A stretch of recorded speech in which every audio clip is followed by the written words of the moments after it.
जय हिंद।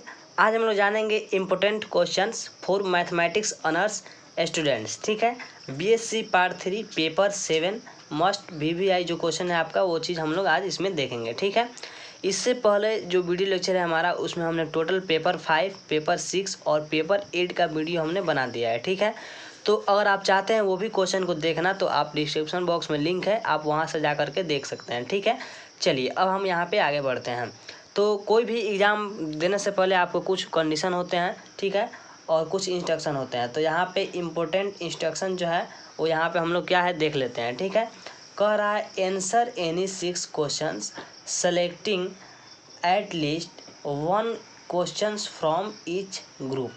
यानी कि आंसर एनी 6 क्वेश्चन का आपको आंसर देना है।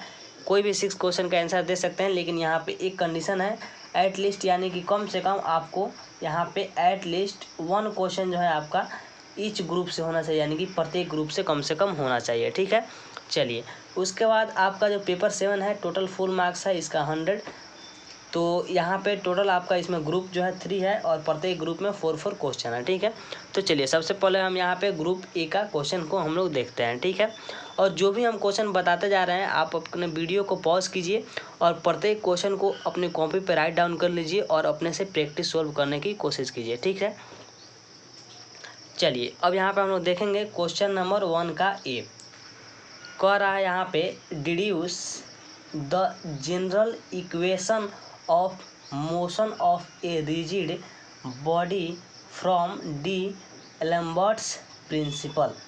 ठीक है, देखिए कोई भी वीडियो चाहते हैं हम जितना शॉर्ट हो जाए, ठीक है, तो इसलिए हम सिर्फ क्वेश्चन को पढ़ेंगे और बाद में कैसे क्या करना है वो आपको बाद में हम बताएंगे, कैसे प्रिपरेशन करें एग्ज़ाम के लिए। ठीक है, पहले आप इस क्वेश्चन को राइट डाउन करते जाइए। ठीक है, चलिए क्वेश्चन नंबर बी कह रहा है find the kinetic energy of a rigid body rotating about a fixed point. ठीक है, चलिए उसके बाद हम लोग देखते हैं क्वेश्चन नंबर 2 का ए।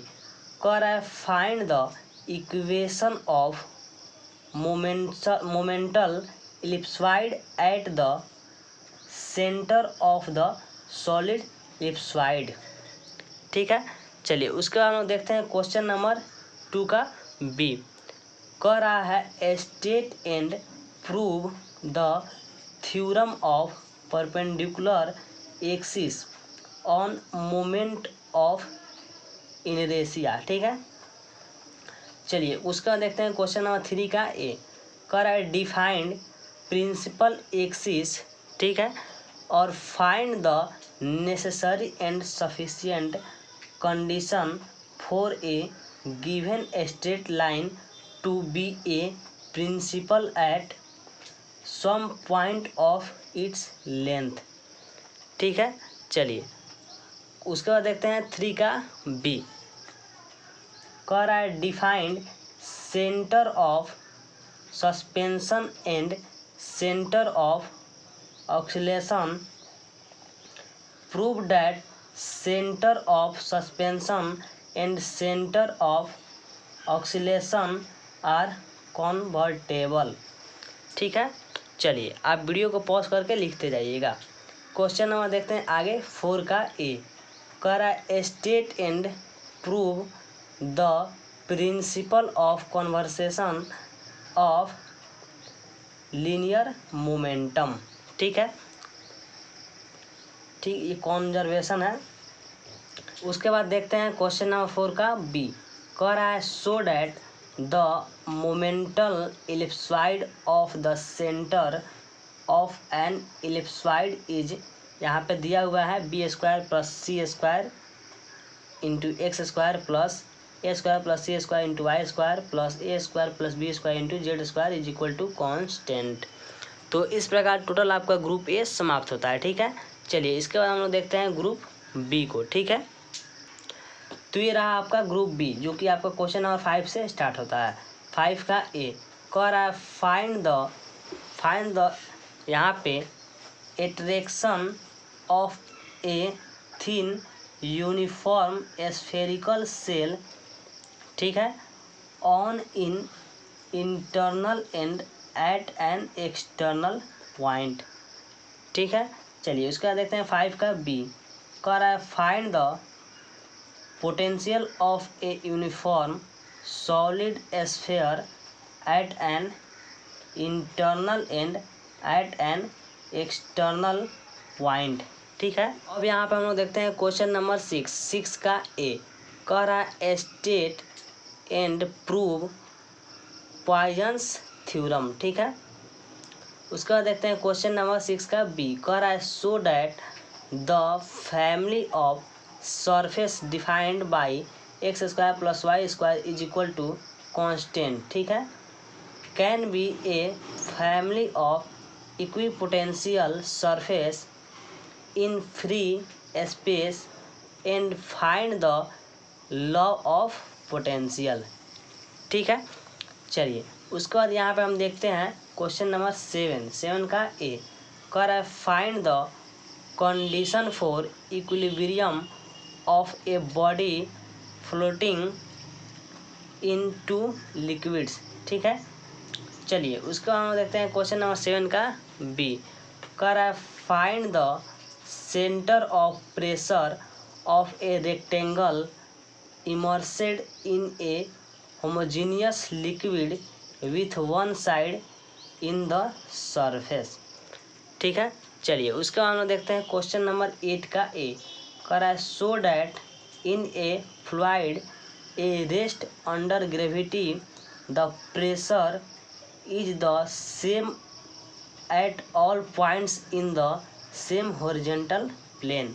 ठीक है, चलिए उसके बाद हम देखते हैं क्वेश्चन नंबर 8 का बी कह रहा है find the pressure at A point in A heavy homogeneous liquid at rest under gravity. तो इस प्रकार टोटल आपका ग्रुप बी भी समाप्त होता है। ठीक है, चलिए इसके बाद हम लोग देखते हैं ग्रुप सी। तो कह रहा है यहाँ पे 9 क्वेश्चन नंबर 9 से स्टार्ट होता है ग्रुप सी। 9 का ए कह रहा है solve any one of the following. यहाँ पे जितना भी क्वेश्चन आपको दिया हुआ है 1 और 2 इसमें से किसी भी आपको 1 को बनाना होगा। ठीक है, और बिल्कुल एग्जाम का पैटर्न भी वैसे ही होगा। ठीक है, आपको 2 क्वेश्चन देगा और दोनों में से किसी एक को बनाना है। ठीक है, वैसे तो ये दोनों क्वेश्चन बहुत ही इंपॉर्टेंट क्वेश्चन है, लेकिन ये ऐसा होता है कि आपको डिफरेंशिएशन में या फिर उससे रिलेटेड जो आपका प्रॉब्लम पोर्शन होता है तो उसमें कन्फर्म नहीं होता है कि यही क्वेश्चन है। ठीक है, तो उसके लिए आपको क्या करना होगा, ये क्वेश्चन एक क्या है, एक पैटर्न है, माध्यम है। आपको इस प्रकार का क्वेश्चन का बहुत सारे क्वेश्चन का प्रैक्टिस करना होगा। ठीक है, तो ये क्वेश्चन कैसे बनते हैं इसको भी हम आपको बता देंगे। ठीक है, चलिए उसके बाद क्वेश्चन नंबर 9 का बी देखते हैं। कह रहा है solve by method of variation of, ठीक है, ऑफ पैरामीटर्स। ठीक है, तो आपको इसको सॉल्व करना है वेरिएशन ऑफ पैरामीटर्स के मेथड से। ठीक है, जो कि यहाँ पे आपको दिया हुआ है। तो ये भी प्रॉब्लम पोर्शन है, आपको इसका भी प्रैक्टिस हम करा देंगे।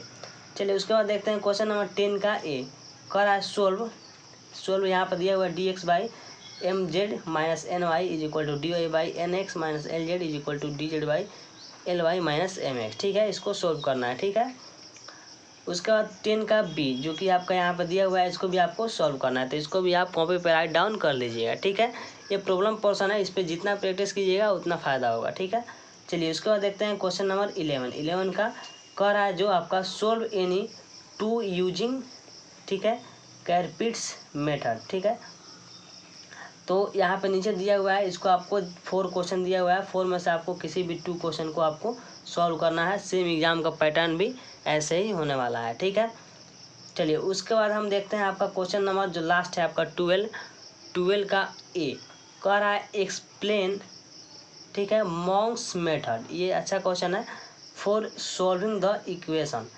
इस क्वेश्चन को आपको इक्वेशन को सॉल्व करना है, मॉन्क्स मेथड भी आपको यहाँ पे एक्सप्लेन करना है। ठीक है, explain Monks method for solving the equation को सॉल्व करते हुए।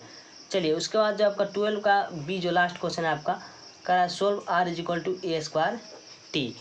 तो इस प्रकार आपका टोटल क्वेश्चन जो है VVI जितना भी क्वेश्चन था हमने टोटल क्वेश्चन आपको यहाँ पे बता दिया। ठीक है, और आपका काम इतना ही है, सब क्वेश्चन को आप कॉपी पे अपने राइट डाउन कीजिएगा और इसको अपने से बनाने की कोशिश कीजिएगा। ठीक है, आप उसके लिए किसी भी प्रेफरेंस बुक का मदद ले सकते हैं या फिर गेस्ट क्वेश्चन यूनिवर्सिटी का ले सकते हैं और उससे आप इसका तैयारी कर सकते हैं। ठीक है, और जिस क्वेश्चन को आपको हो सके यूनिवर्सिटी गेस में नहीं मिले, ठीक है, या फिर अगर आपको समझने में दिक्कत हो तो आप उसको कमेंट बॉक्स में बोल सकते हैं, हम उस पर एक अलग से वीडियो बना देंगे, ठीक है। तो अभी के लिए इतना ही, फिर मिलते हैं नेक्स्ट वीडियो में। तब तक के लिए wish you all the best for examination. जय हिंद।